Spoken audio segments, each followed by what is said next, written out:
2026년 63회 변리사 시험 1차 대비 상표법 입문 강의 17회 진행하도록 하겠습니다. 저는 윤영근 변리사입니다. 17회입니다. 자, 17회 강의의 개괄 어떤 내용들을 볼 건지 좀 보겠습니다. 자, 상품의 동일 유사에 관련된 겁니다. 우리가 다음 시간에는 상표에 관한 동일 유사도 중요한데 그 전에 상표와 항상 같이 다니는 게 상품입니다. 그러니까 상표만 보고되는 게 아니라 상품과 관련해서 보고되는데 상품의 동일 유사라는 걸 아셔야지 그 효력 범위가 유사 범위까지거든요. 그래서 그걸 말씀드릴 거고요. 우리가 이제 상품에는 이제 눈에 보이는 유형적인 상품만 있는 게 아니라 이게 서비스 같은 거 있습니다. 지금 여러분들이 만약에 변리사가 되신다면 변리사업 이건 상품이 아니라 서비스죠. 근데 이제 우리가 이제 법조문상에서는 상품이라고 표현을 하지만 우리가 이제 뭐 심사 기준이라든지 약간 규칙 같은 게에서는 서비스라고 표현을 하고 있습니다. 어쨌든 상품이라고 총괄해서 얘기를 하지만 서비스끼리도 상품과 같은 역할을 하는 거기 때문에 걔네들끼리의 비교. 그 다음에 또 이럴 수도 있죠. 서비스와 상품. 그러니까 만약 식당업과 관련된 여러 가지 뭐 냅킨 이런 상품들은 얘네들도 유사 범위라든지 이런 걸 어떻게 따져야 되느냐 그런 것들이 필요하거든요. 그래서 서비스와 상품 그것들을 보도록 하겠습니다. 자, 우리는 계속 위치가 어디인지 항상 보셔야 돼요. 상표의 정의서부터 쭉 보고 있고 지금 계속 등록 요건에 관한 걸 하고 있습니다. 자, 등록 요건 5단계 기억하고 계시죠? 등록 요건을 파악해야지 심사를 해서 그 다음에 최종 등록까지 갈 수 있게 된다. 그 다음에 등록 이후에 권리 발생하죠. 그래서 어쨌든 심사 중에 따져야 하는 상표의 등록 요건 보고 있습니다. 크게 상표 등록 요건을 이렇게 출원을 한 다음에 심사를 한다고 했죠. 심사는 한 14개월에서 18개월 정도 소요됩니다. 엄청 길죠?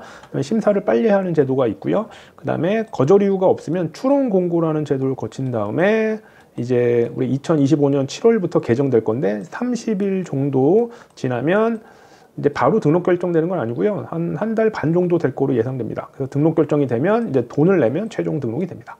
자, 이게 이제 등록 요건을 따지는 데가 여기다. 심사 파트죠.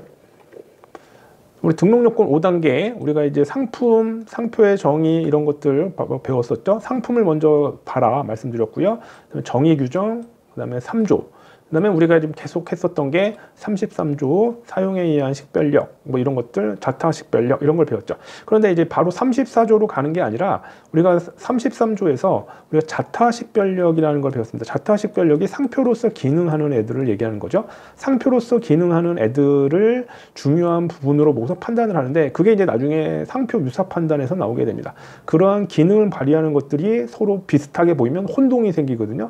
이러한 혼동이 생기는 거를 이제 동일 유사라고 보는데 이거를 이제 요때 배워야 합니다.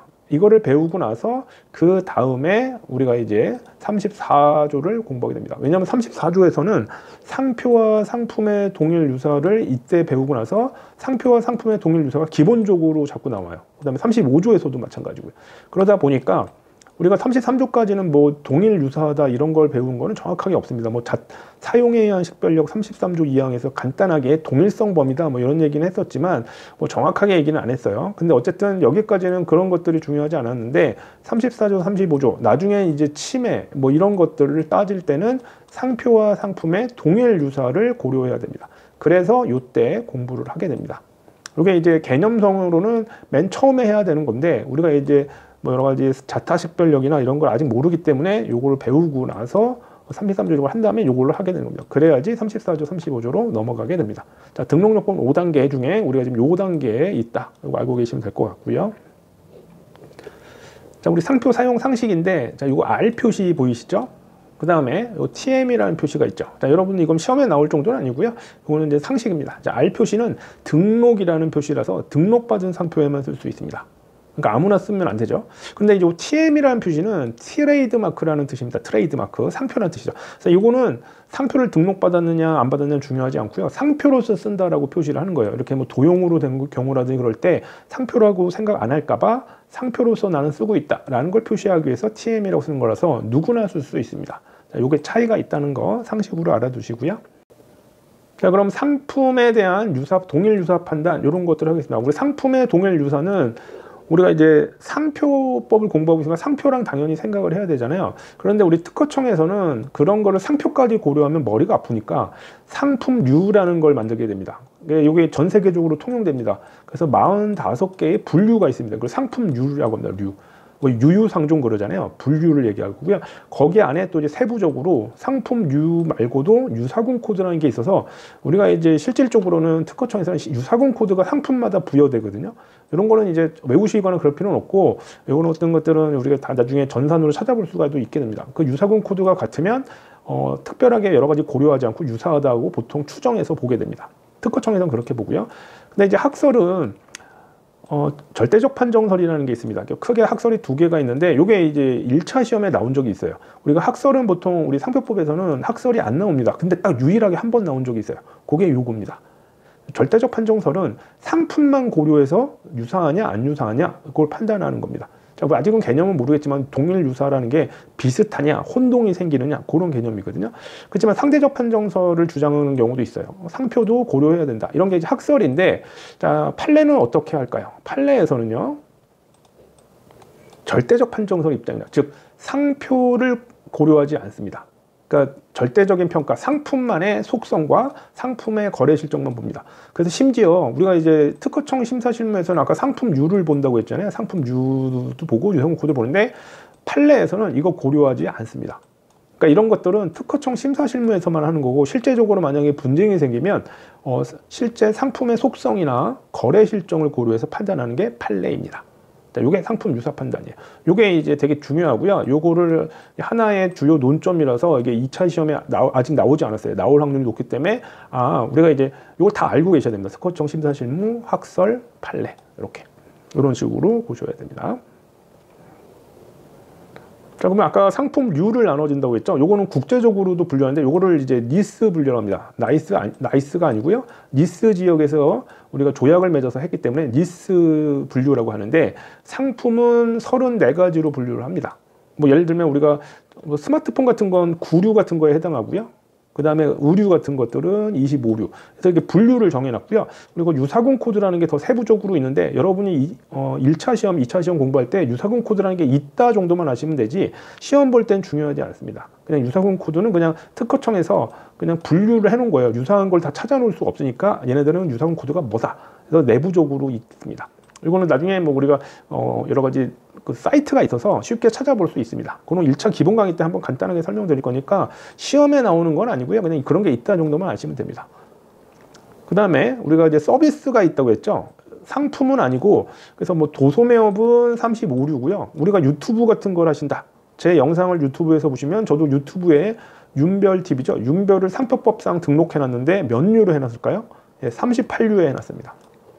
그 다음에 저는 변리사업에 관련된 것들을 하니까 45류, 여기 법무 서비스 뭐 이런 거에서 여기고요. 그 다음에 교육도 좀 관련이 있잖아요. 그러면 41류, 이렇게. 그래서 이런 식으로 등록을 받으셔야 됩니다. 그래서 상표를 등록받을 때 상표만 고려하는 게 아니라 상품의 분류를 보고서 정하셔야 됩니다. 그래서 일반인들이 이런 걸 잘 몰라서 분류를 잘 정하지 못하는 경우도 많고요. 그 다음에 이 분류 안에도 이제 여러 가지 상품의 유사 판단 이런 것들도 고려해야 되는데, 그런 걸 잘 모르시죠. 우리는 그냥 이런 게 있다 정도만 아셔도 됩니다. 우리가 시험에서는요. 자, 그러면 상품의 유사 판단 어떻게 하느냐? 상품의 유사 판단, 우리가 상품의 속성이나 거래 실적만 본다고 했죠. 상표는 보지 않습니다. 그래서 억지로 외우실 거 아닌데, 이것들은 판례들이 있어서 몇 번만 연습을 하시면 됩니다. 그런 것들은 1차 기본 강의 때 그런 것들 연습할 자료를 좀 드릴 거고요. 교재도 있습니다. 여기서는 그냥 간단하게 제가 자동차에 관한 방향 표시 등, 그 다음에 뭐 자동차 이렇게 있는데, 자, 이런 것들은 관련성이 되게 높아 보이지만 상품의 속성상 자동차 안에 그냥 부품일 뿐이에요. 그러니까 이런 거는 비유사입니다. 그 다음에 이제 막 여러분들 헷갈릴 수도 있어요. 이런 것들은 좀 애매한 것들은 외우시고요. 그 다음에 딱 봐도 유사냐 비유사냐가 보여지면 뭐 별도로 외우실 필요 없죠. 자, 이런 거 반도체랑 컴퓨터 유사할 것 같죠. 요게 이제 상품 분류도 다 구류라서 같지만, 얘네들은 컴퓨터는 어떤 완제품이고, 요 반도체는 컴퓨터 안에 들어가는 어떤 부품 같은 거라서 요것도 비유사입니다. 이런 식으로. 그 다음에 이거 이제 시험에 나왔는데, 휴대폰 충전기, 카세트 플레이어, 이런 애들은 뭐 딱 봐도 유사하겠죠. 그래서 상품의 속성이나 거래 실정을 보고 판단하는 게, 이게 상품 유사 판단하는 건 판례에서 이렇게 한다.